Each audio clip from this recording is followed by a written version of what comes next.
Hey, it's the Deaf Man from Deaf Man Vinyl, here to talk with you about turntables. Specifically, let's talk about preamps or pre-amplifiers.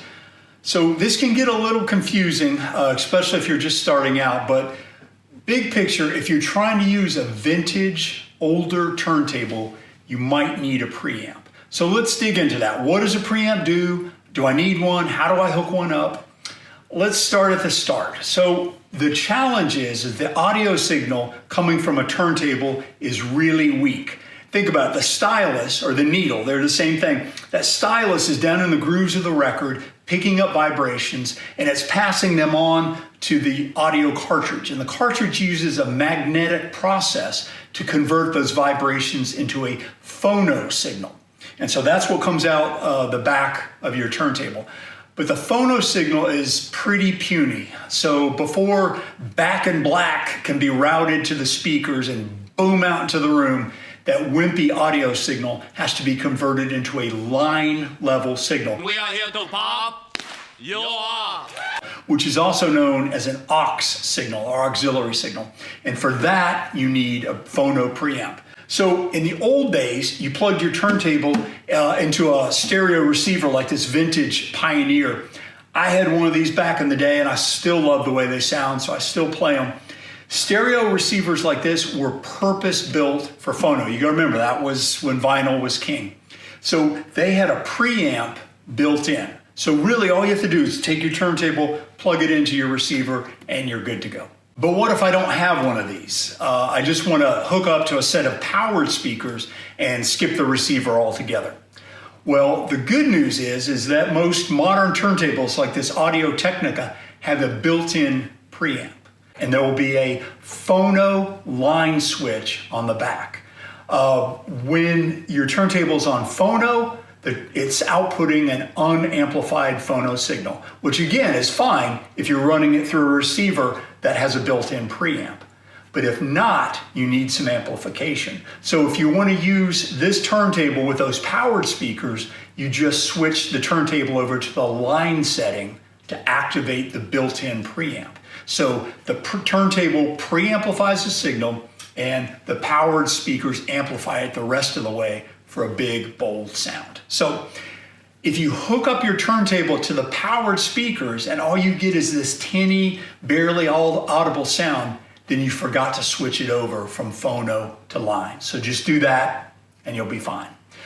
There is a wrinkle to that. So if you're hooking up a modern turntable to a vintage receiver, so maybe you inherited one from that cool ex-hippie uncle or you picked up a neat old receiver at a garage sale, you've got to remember to switch that turntable to phono. So if you leave this turntable set on line, you'll be sending an already preamplified signal to the receiver, which already has a preamp, and you'll get this god-awful blown out sound. It's not gonna hurt anything, but it will scare the cat. So just make sure your turntable is set on phono if you're using a receiver that has a built-in preamp. Now, let's talk about when you would need a separate external preamp. So what if I want to play an older turntable like this vintage Technics turntable through a modern receiver like this Yamaha? So the older turntable doesn't have a built-in preamp. There's no phono line switch on the back, so I know there's no preamp. Compounding the problem, my modern receiver doesn't have a built-in preamp, so no preamp anywhere. And on these receivers, you got to remember that most receivers produced in the 1990s and beyond, they were made for digital sound, so CDs, DVDs, and home theaters. Digital input, like from a CD, doesn't require that preamplification that a phono signal does. So the manufacturers just didn't put a preamp in their receivers. And so that's exactly the situation with this Technics. I want to play it through the Yamaha, but when I do, the sound that comes out is barely a whisper. That's when you'll know you need a preamp. It sounds like there's no volume at all. So the solution here is an external preamp that you simply hook between the turntable and the receiver. It's just a little box, nothing fancy. I think this was $99. You just hook it up and it pushes out all the sound that you'll need. So if you're not into this stuff, it can feel a little intimidating, but it's actually very easy to set up. So just treat the preamp like your receiver. So whatever you would plug from your turntable into the receiver, you plug into the preamp. And then you plug the preamp into the receiver the same way you would plug the turntable in. I know that's kind of convoluted, but so inputs on the preamp are labeled in and out. So line in and line out, it'll usually say. So you plug the turntable into the preamp and then use the line out to bring the amplified signal to your receiver. So the same thing with a set of powered speakers. The turntable goes in, the amplified signal goes out. So weak signal in, strong signal out. So this preamp requires a power source. You can usually plug it into one of the outlets on the back of your receiver. Those outlets will usually be labeled switched and unswitched. So unswitched means the power is always on to that outlet, which you don't want. You don't want this thing to be running all the time.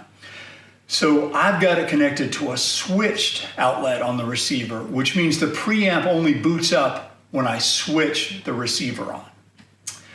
So one of the last challenges when you're trying to hook up to one of these modern receivers is that they may not have a phono slot for you to plug into in the back.